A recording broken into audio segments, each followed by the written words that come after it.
출애굽기 12장 1절부터 20절까지 한 절씩 교독하겠습니다. 여호와께서 애굽 땅에서 모세와 아론에게 일러 말씀하시되 이 달을 너희에게 달의 시작 곧 해의 첫 달이 되게 하고 너희는 이스라엘 온 회중에게 말하여 이르라. 이달 열흘에 너희 각자가 어린 양을 취할지니 각 가족대로 그 식구를 위하여 어린 양을 취하되 그 어린 양에 대하여 식구가 너무 적으면 그 집의 이웃과 함께 사람 수를 따라서 하나를 취하며 각 사람이 먹을 수 있는 분량에 따라서 너희 어린 양을 계산할 것이며 너희 어린 양은 흠 없고 1년 된 수컷으로 하되 양이나 염소 중에서 취하고 이달 열 나흘 날까지 간직하였다가 해질 때 이스라엘 회중이 그 양을 잡고 그 피를 양을 먹을 집 좌우 문설주와 임방에 바르고 그 밤에 그 고기를 불에 구워 무교병과 쓴 나물과 아울러 먹되 날것으로나 물에 삶아서 먹지 말고 머리와 다리와 내장을 다 불에 구워 먹고 아침까지 남겨두지 말며 아침까지 남은 것은 곧 불사르라. 너희는 그것을 이렇게 먹을지니 허리에 띠를 띠고 발에 신을 신고 손에 지팡이를 잡고 급히 먹으라. 이것이 여호와의 유월절이니라. 내가 그 밤에 애굽 땅에 두루 다니며 사람이나 짐승을 막론하고 애굽 땅에 있는 모든 처음 난 것을 다 치고 애굽의 모든 신을 내가 심판하리라. 나는 여호와라. 내가 애굽 땅을 칠 때 그 피가 너희가 사는 집에 있어서 너희를 위하여 표적이 될지라. 내가 피를 볼 때에 너희를 넘어가리니 재앙이 너희에게 내려 멸하지 아니하리라. 너희는 이 날을 기념하여 여호와의 절기를 삼아 영원한 규례로 대대로 지킬지니라. 너희는 이래 동안 무교병을 먹을지니 그 첫날에 누룩을 너희 집에서 제하라. 무릇 첫날부터 일곱째 날까지 유교병을 먹는 자는 이스라엘에서 끊어지리라. 너희에게 첫날에도 성회요 일곱째 날에도 성회가 되리니 너희는 이 두 날에는 아무 일도 하지 말고 각자의 먹을 것만 갖출 것이니라. 너희는 무교절을 지키라. 이 날에 내가 너희 군대를 애굽 땅에서 인도하여 내었음이니라. 그러므로 너희가 영원한 규례로 삼아 대대로 이 날을 지킬지니라.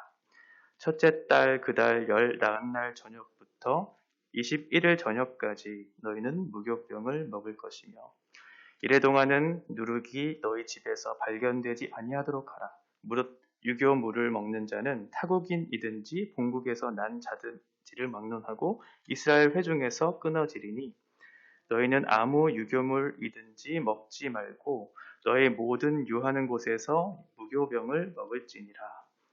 아멘. 이제 마지막 10번째 그 심판을 앞두고 하나님께서 유월절에 대한 그런 또 무교절에 대한 메시지를 주고 계시죠. 1절에 보시면 여호와께서 애굽 땅에서 모세와 아론에게 일러 말씀하시되 이 달을 너희에게 달의 시작 곧 해의 첫 달이 되게 하고 라고 이렇게 말씀하고 계세요. 이제 새 달을 주실 것이다. 이제 너희에게 새로운 시작을 주실 것이다 라고 하는 그런 메시지를 주고 계세요. 애굽에 있었을 때는 종되었었으니까 그 고된 노역을 하면서 오늘이 또 내일이 어떤 새로운 날이 있을 것이다 라고 하는 그런 희망 섞인 그런 삶을 살지는 못했을 거예요. 그래서 어떤 시간이나 어떤 날짜에 대한 개념들이 없었겠죠. 그런데 지금 딱 하나님께서 말씀하시기를 날짜에 대한 개념을 확실하게 알려주고 계세요. 그저 막연한 하루하루를 보내고 있었던 그들에게 어떤 한 날에 너희가 이 날이 소망의 날이 될 것이다 라고 하는 그 하나님의 말씀을 들었을 때 얼마나 기쁘고 행복하고 희망 섞인 그런 기대들을 가지고 있었겠어요? 하나님께서 12장 2절에서 말씀하시는 것처럼 그 해의 첫 달이라고 하는 것은 사실은 이 첫 달이라고 하는 것이 이 유대력의 첫 달은 아니었어요. 지금 여기 첫 달이라고 얘기하는 것이 히브리어로 아빕이거든요. 아빕월을 얘기하는 거예요. 오늘날로 치면 3월 또는 4월 이때에 해당되는 그런 날이거든요. 아빕이라고 하는 그 히브리어 원어의 뜻이 무엇이냐면 새롭다라고 하는 거예요. 새롭다. 그러니까 어떤 새로운 출발을 알리는 새 달을 너희에게 줄 것이다. 라고 하는 그런 메시지를 주고 있는 것이죠. 에스라 7장 9절에 보면 이 아비벌이라고 하는 것이 또 다른 말로 니산월이라고도 해요. 이 니산이라는 말은 아카드어예요. 그러니까 출발하다라고 하는 그런 뜻을 가지고 있거든요. 그러니까 출애굽에서는 애굽으로부터의 탈출을 얘기하고 있는 것이고 에스라에서는 바벨론 그런 포로의 상태에서 내가 새롭게 출발할 것에 대한 구원의 시작을 알리는 것이겠죠. 지금 똑같은 그런 단어를 쓰면서 이 6월절을 통해서 너희가 종되었던 애굽에서부터의 탈출, 이 탈출은 곧 무엇이냐? 구원의 시작을 알리는 것임을 얘기해주고 있는 것이죠. 우리들로 치면 애굽으로부터의 탈출은 우리 개인에게 있어서는 구원의 시작으로 적용을 해본다면 이 이스라엘에게 있어서는 거듭남의 시간이었을 거예요. 우리들도 종되었던 죄의 사망의 법 아래에 있었던 우리가 구원의 시작의 첫걸음을 내딛는 그 순간은 거듭남이잖아요. 지금 출애굽하고 있는 이스라엘 백성들에게도 지금 거듭남의 시작, 곧 구원의 시작을 알리는 단어로서 곧 해의 첫 달이 되게 할 것이다. 이 달이 이스라엘 백성으로서의 정체성을 갖고 시작하는 첫 해가 될 것이다. 첫 달이 될 것이다 라고 하는 소망 섞인 그런 말씀을 주고 계시는 것이에요. 3절에 보시면 너희는 이스라엘 온 회중에게 말하여 이르라 라고 얘기하고 있죠. 이제 구원의 시작이 됐어요. 애굽으로부터 우리가 탈출되었어요. 그러면 구원의 시작이 되었는데 여기 3절에 보시면 온 회중이라고 하는 단어가 나와요. 이것이 구약 성경의 첫 번째 쓰였던 회중이라고 하는 단어예요. 이후에 회중이라고 하는 이 에다라는 단어가 구약 성경에는 100번도 넘게 되게 많이 사용된 그런 단어거든요. 근데 이게 왜 의미가 있냐면 이 이스라엘이라고 하는 백성이 구원의 시작이 어떻게 이루어졌느냐라고 한다면 이들이 한 조상으로부터 나온 공동체, 한 분 하나님을 예배하는 그런 예배하는 공동체적으로 구원을 받았다는 사실을 지금 얘기해주고자 하는 것이에요. 회중이라고 하는 것. 어떠한 개인의 구원을 넘어서서 하나님께서 그들의 백성, 자신의 백성은 공동체적인 예배 공동체로 부르셨다는 사실을 지금 얘기해주고 있는 것이죠. 우리들도 마찬가지잖아요. 우리가 구원을 받았을 때 개인적으로 구원을 받는 것에 그치는 것이 아니라 교회라고 하는 한 몸으로 부르셔서 그곳에서 공동체적으로 예배하고 공동체적으로 하나님을 예배하는 그러한 사람들로 우리를 부르신 것과 같이 하나님께서 이스라엘을 부르실 때 그들의 정체성을 예배 공동체로 부르셨다는 사실을 얘기해주고 있는 것이에요. 3절 후반절에 보시면 이달 열흘에 너희 각자가 어린 양을 잡을지니 그 가족대로 그 식구를 위하여 어린 양을 취하되 그 어린 양에 대하여 식구가 너무 적으면 그 집의 이웃과 함께 사람 수를 따라서 하나를 잡고 각 사람이 먹을 수 있는 분량에 따라서 너희 어린 양을 계산할 것이다. 어린 양이라고 하는 것은 새라고 하는 그런 히브리어인데요. 어린 양이라고 하는 이 새라고 하는 단어는 염소 그리고 어린 새끼 이 두 가지를 다 통합하는 말이에요. 그러니까 둘 중에 하나의 제물을 가지고 그렇게 드리는 것이겠죠. 그리고 우리가 아는 것처럼 이 어린 양은 예수 그리스도를 예표하는 거예요. 예수 그리스도께서 우리에게 오셔서 제물이 되어 주셔서 새로운 이스라엘로 거듭나게 하신 것처럼 우리들도 새롭게 거듭나게 하시는 그런 제물로서 예수님이 오실 것이다 라고 하는 그런 근거로서 어린 양의 피를 얘기하고 있는 것이죠. 여기서도 보면 각 가족대로라고 하는 그런 표현이 나와요. 그런데 지금 애굽의 땅에 있는 상황이잖아요. 가족별로 이 짐승을 잡으라고 하는 것이에요. 그래서 작은 짐승이 나오는 거예요. 어린 양 그리고 염소와 어린 양의 새끼 이런 제물들을 가지고 각 가족대로 그 제물을 잡는데 가족이 다 숫자가 다를 거니까 그 제물을 다 먹으려면 어떤 가족은 적고 어떤 가족은 많을 거니까 이웃의 사람들과 잘 이렇게 생각해서 잘 의견을 나누어서 각 사람이 먹을 수 있는 분량만큼의 그런 사람들이 모여서 이 제물을 잡으라고 얘기해주고 있어요. 왜냐하면 이것은 남기면 안 됐었거든요. 이후에 나오겠지만 이 거룩한 성물이라고 하는 것이 어떤 더럽혀지는 제물로 쓰이거나 다른 곳에 쓰이는 것은 하나님께서 허락하시지 않으셨기 때문에 각 사람이 먹을 수 있는 양의 분량만큼 그렇게 제물을 잡으라라고 얘기하고 있어요. 또 이것을 보면 이 안에는 차별이 없다는 것도 우리가 알 수 있죠. 그저 개인적인 구원에 그치는 것이 아니라 우리의 가족만 구원을 받는 것이 아니라 이웃들을 돌보고 함께 그 떡을 떼면서 그 한 제물을 먹는 것을 보면서 우리가 옆에 있는 이웃들과 함께 공동체적으로 구원을 받아야 된다는 사실을 여기서도 얘기해주고 있는 거예요. 그래서 우리 안에 있는 교제는, 우리 안에 있는 모임은 언제나 그리스도가 중심이 되어야 한다라는 것들을 얘기해주고 있는 것이죠.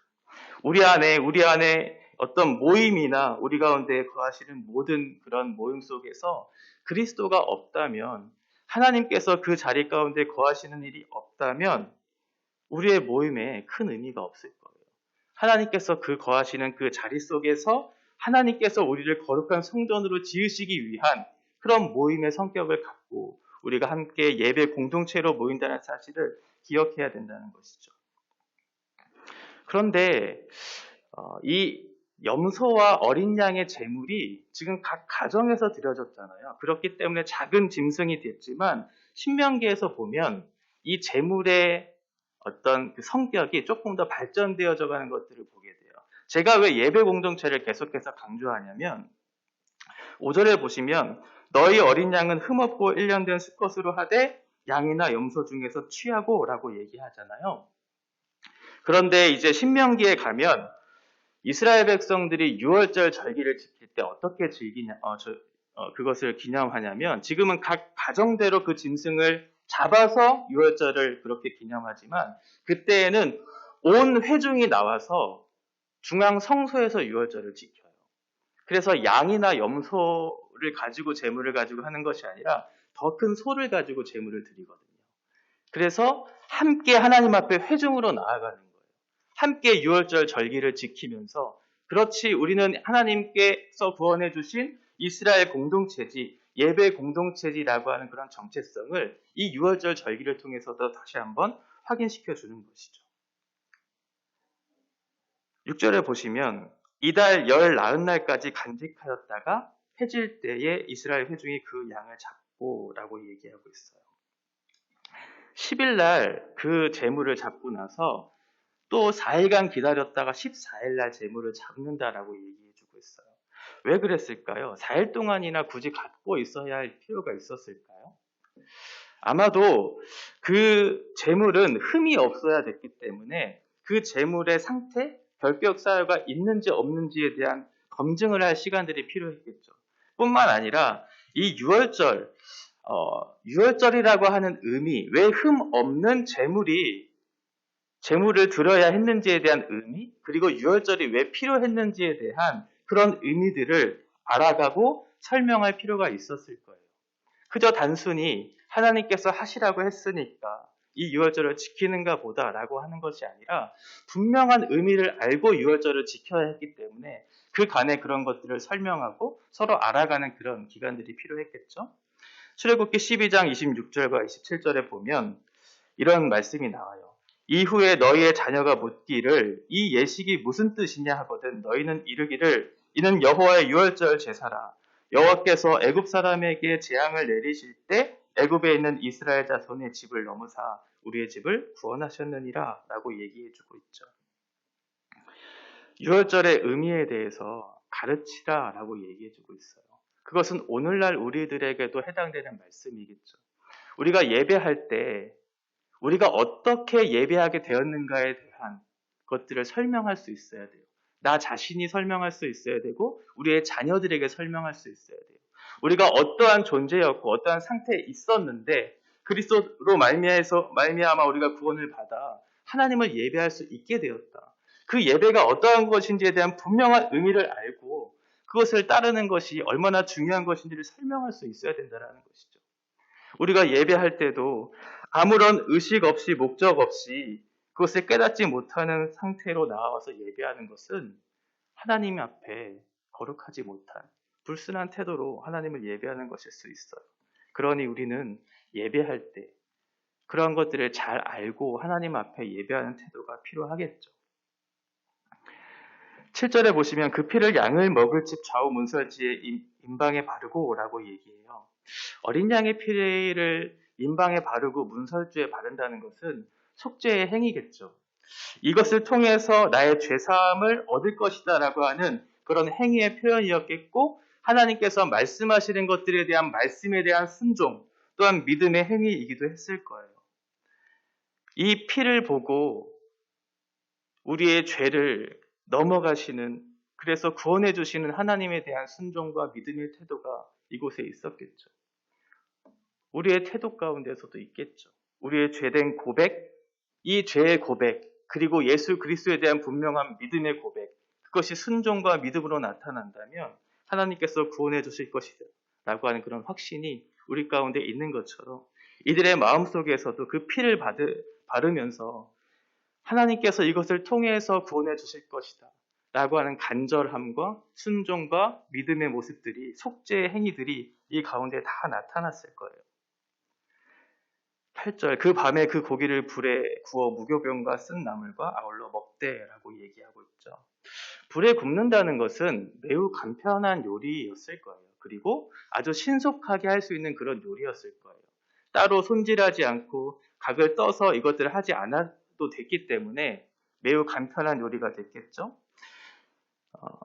왜냐하면 당시에 출애굽을 하는 그런 상황 속에서 매우 급박한 상황이었으니까, 언제 내가 떠날지 모르는 그런 상황이었으니까 늘 준비가 되어야 됐겠잖아요.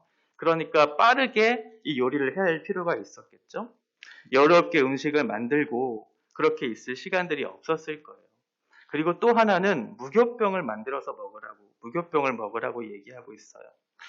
누룩이라고 하는 것이, 누룩을 넣지 않고 이렇게 떡을 만들 때는 빠른 시간 안에 그렇게 떡을 만들 수 있었다고 해요. 그러니까 급박한 상황을 표현하는 것이기도 하고, 우리가 신약 성경에서 보고 있는 것처럼 바리새인들과 서기관들의 어떤 교훈을 누룩이라고 얘기하는 것을 보면, 아마도 이 누룩이라고 하는 것이 도덕적인 부패나 종교적인 부패의 상징으로서 여겨지기도 했을 거니까 누룩을 넣지 않도록 거룩한 그런 모습으로서 이 애굽의 탈출의 그런 모습을 거룩한 모습으로 나아가라고 하는 의미에서 누룩을 넣지 말라라고 했을 거예요.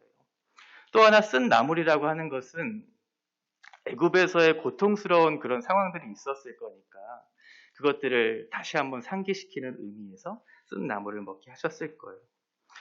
그러면서 9절에 보면 날 것으로나 물에 삶아서 먹지 말라고 얘기해 주고 있어요. 머리와 다리와 내장을 다 불에 구워 먹으라고 얘기해 주고 있어요. 왜냐하면 날 것을 먹는 것과 물에 삶아서 먹는다는 것은 당시의 이방 종교의 관습이었거든요.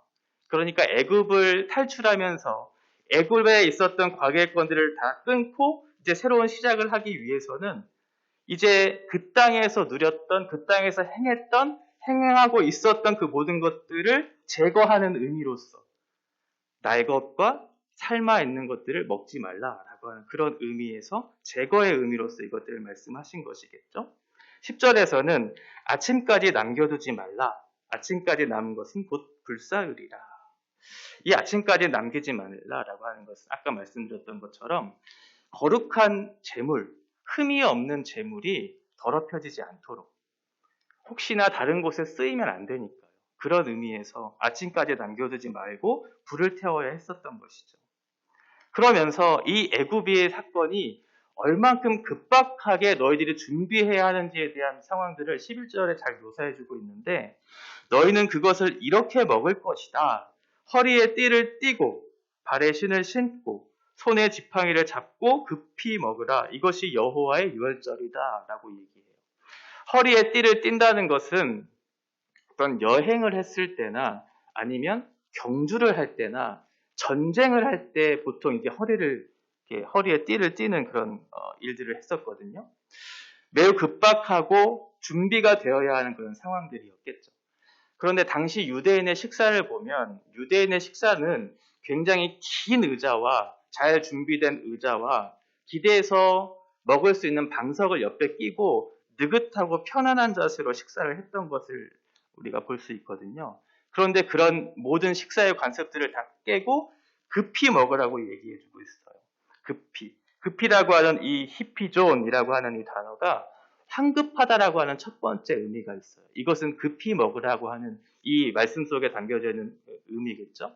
두 번째 의미는 두려움이라고 하는 그런 의미도 있어요. 그러니까 너희가 급히 먹으라라고 하는 것은 빨리 먹으라, 준비가 되어라 라고 하는 그런 의미도 있겠지만 지금 유월절 저녁 식사가 그렇게 느긋하게 먹고 잔치 분위기를 내면서 식사할 것은 아니잖아요. 왜냐하면 지금 하나님의 준엄한 심판이 기다리고 있는 때니까. 그 식사를 하면서도 물론 두려움과 어떤 불안함에 떨면서 그렇게 식사를 하는 것이 그들에게 있어서는 정당한 반응은 아니었겠지만 그래도 준엄한 심판이 있었으니까 마음 편하게 그렇게 식사는 하지 못했을 거잖아요. 그러니까 급하게 먹으면서 두렵고 떨리는 마음으로 그렇게 식사를 하고 있었던 그런 상황에 대한 묘사였겠죠. 12절 보시면 내가 그 밤에 애굽 땅에 두루다니며 사람이나 짐승을 막론하고 애굽 땅에 있는 모든 처음 난 것을 다치고 애굽의 모든 신을 내가 심판하리라. 나는 여호와라 라고 얘기하죠.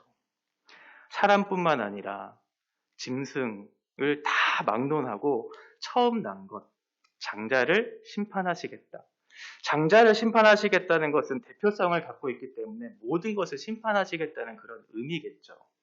하나님께서 심판을 이제 이루시는데 우리가 앞에서 보았던 것처럼 여러 가지 재앙들을 겪으면서도 돌이키지 않는 그들이 섬겼던 여러 가지 신들이 있었잖아요. 하나님께서는 이 마지막 심판을 통해서 그 모든 거짓된 우상들이 얼마나 헛되고 허무한 것인지를 밝혀내는 그런 과정들을 지금 하고 계시는 거예요.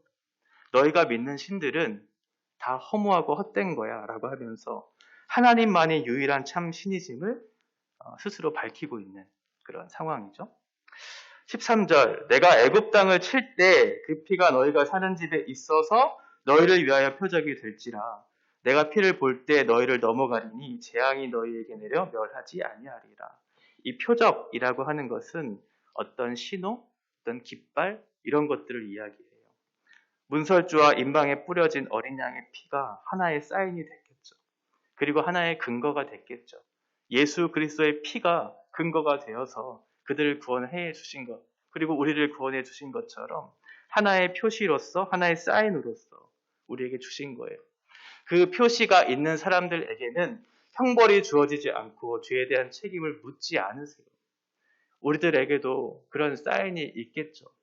우리들에게도 그런 사인이 있으니까 하나님의 그런 형벌을 피할 수 있고 하나님께서 주시는 그 죄에 대한 책임을 우리가 스스로 지지 않을 수 있는 사람이 되었던 것이잖아요. 우리들 안에 그러한 표지와 사인이 있는가라는 것이 굉장히 중요하겠죠. 저와 여러분들 안에 예수 그리스도의 피, 그 피로 말미암는 그 표적과 사인이 우리 안에 있는가? 외적으로나 내적으로나 속지 않은 행위와 하나님에 대한 순종과 믿음이 우리 안에 있는가? 그것이 있다면 유월절처럼 그런 구원을 우리들에게 허락하시겠죠. 너희는 이 날을 기념하여 여호와의 절기를 삼아 영원한 규례로 대대로 지킬지니라 라고 얘기해주고 있어요. 이 날을 지키면서 너희가 어떠한 상태에 있었고 너희가 누구로부터 구원을 받았고 너희가 이제는 어떠한 삶을 살게 되었는지를 기억하라. 너희의 정체성을 기억하라 라고 하면서 그 규례를, 그 절기를 지키는 규례를 주고 계세요. 오늘날로 치면 성만찬과 같은 것이겠죠. 예수 그리스도의 몸과 피를 먹고 마심으로 예수 그리스도께서 나의 죄를 대신 지시고 십자가에 지심으로 나와 같은 죄인을 구원하셨다는 그 사실을 기억함으로 내가 누구이고 내가 어떻게 살아야 된다라는 정체성을 가지고 이 땅을 사는 너희는 유월절 규례를 기억하라 라고 얘기해주고 있어요. 안식일도 마찬가지죠. 안식일도 기억하고 거룩하게 지키는 것이 안식일이거든요. 우리가 안식일을 지킬 때 그것을 기억해야 돼요. 하나님께서 창조하신 사건과 우리를 구원하신 사건과 그러므로 인해서 구원을 받은 나의 삶이 어떠해야 하는지를 기억하면서 거룩한 삶을 살아내는 것이 하나님께서 우리에게 베풀어 주신 그 구원에 보답하는 그런 삶이겠죠. 무교절이 바로 그런 거예요. 기억하는 거예요. 너희는 이래 동안 무교병을 먹을지니 그 첫날에 누룩을 너희 집에서 제하라. 무릇 첫날부터 일곱째 날까지 유교병을 먹는 자는 이스라엘에서 끊어지리라. 이제 7일 동안 무교병을 먹는데 거기에 누룩이 들어간 그 유교병을 먹는 날에는 이스라엘 백성 중에서 끊어질 것이다 라고 얘기해요. 이것이 가장 큰 형벌이에요. 오늘날로 치면 출교예요. 너는 더 이상 이스라엘 하나님의 백성이 아님을 선언하는 거예요.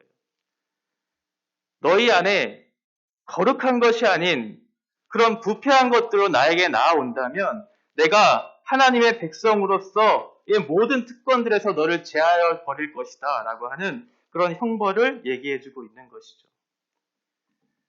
그러지 않기 위해서는 우리가 이것들을 기억해야 돼요. 내가 누구인가? 그래서 하나님께서 첫날과 일곱째 날에 성회로 모이라고 말씀해 주세요.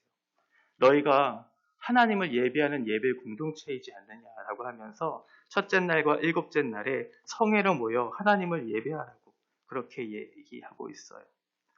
우리와 우리를 향하신 하나님의 구원을 생각하면서 모여서 하나님을 예배하라고, 구원의 하나님을 예배하라고 그렇게 얘기해주고 있어요. 17절에서도 너희들이 누구인지에 대한 분명한 메시지를 주고 있어요. 너희는 무교절을 지키라. 이 날에 내가 너희 군대를 애굽 땅에서 인도하여 내었다라고 얘기하죠. 이제 너희는 더 이상 애굽의 죄의 종로를 타는 노예가 아니야. 너희는 하나님을 예배하는 군대야라고 하면서 너희는 이스라엘의 정체성을 갖고 하나님 앞에 살아가는 예배의 공동체야라고 하는 분명한 정체성에 대한 메시지를 주고 계시는 거예요. 너희가 누구인가? 종되었던 애굽 땅에서부터 구원한 나 하나님을 기억하면서 예배하는 사람들이 아닌가라는 것을 기억하라고 얘기하고 있는 것이죠. 오늘 출애굽기 이 6월절과 무교절의 말씀은 새로운 시작을 알리는 출발이라고 말씀을 드렸어요. 이 출발은 바로 예수 그리스도의 피를 흘리심으로 시작된 것이고 그 대가로 우리는 구원을 받았죠. 그리고 그 사실을 늘 기억하라고 얘기해주고 있어요. 그 기억은 우리들뿐만 아니라 우리 자녀들에게 늘 가르쳐야 한다고 얘기해주고 있어요. 우리가 누구였고 우리가 어떻게 살아야 하는 사람인가에 대한 분명한 메시지를 주므로 이 예배하는 이 시간이 헛된 시간으로 보내는 것이 아니라 구원의 하나님을 기억하면서 우리가 특별한 부르심을 받은 예배 공동체라는 사실을 기억하면서 이 땅을 살아내라 라고 말씀하고 있는 것이죠. 우리의 현실의 가장 큰 문제가 무엇일까요? 아마도 바르게 하나님을 예배하지 못하는 데서부터 비롯된 모든 문제가 우리의 현실의 가장 큰 문제일 거예요. 하나님께 마음을 다한 예배가 우리 안에 있다면 우리의 삶은 자연스럽게 회복될 거예요. 왜냐하면 하나님을 예배하는 것이 무엇이다 라는 것에 대한 분명한 그런 목적의식이 있다면 내가 하나님을 기억하고 있다는 거기 때문에 그래요. 내가 하나님을 기억하고 있다는 것은 내가 누구인지에 대한 분명한 정체성을 갖고 살아간다는 의미이기 때문에 그래요. 이스라엘 백성들은 지금 구원의 하나님으로 인해서 이제 새로운 삶이 시작되었어요. 시작된 그 삶 속에서 하나님께서 우리를 누구로 부르셨는지에 대한 분명한 메시지를 알고 있어요. 그래서 순종과 믿음으로 주님 앞에 나아가는 것이죠. 우리가 그러한 삶이 되어야 될 것입니다.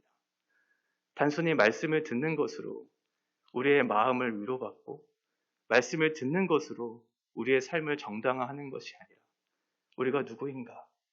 우리는 예수 그리스도의 피로 값주고 사신 거룩한 백성이 아닌가? 그러면 우리는 어떻게 삶을 살아내야 하는가? 라고 하는 분명한 정체성을 갖고 기억하면서 살아가는 것이 하나님께서 우리에게 요구하시고 원하시는 바이다라는 것들을 생각하셔야 합니다.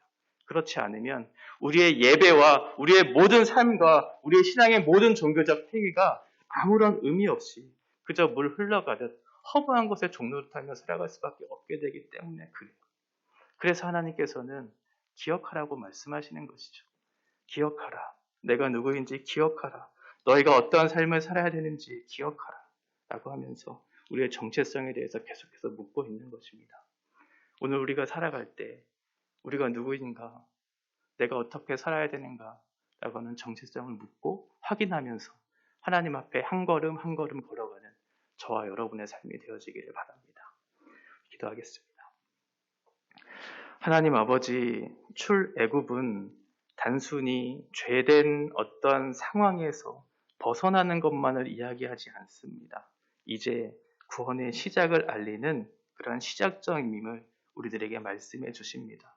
구원하신 하나님, 예배 공동체로 부르신 하나님, 우리의 거룩한 백성으로 부르신 하나님께서 우리에게 무엇을 요구하시고 우리가 어떻게 살아가야 될지에 대한 분명한 목적을 갖고 살아가기를 원하신다는 사실, 우리가 늘 기억하면서 우리가 걷는 한 걸음 한 걸음, 오늘의 하루가 하나님 앞에 거룩한 백성으로서의 정체성을 갖고 이 길들을 걸어갈 수 있도록 우리의 삶을 붙드시고 우리를 인도하여 주시옵소서.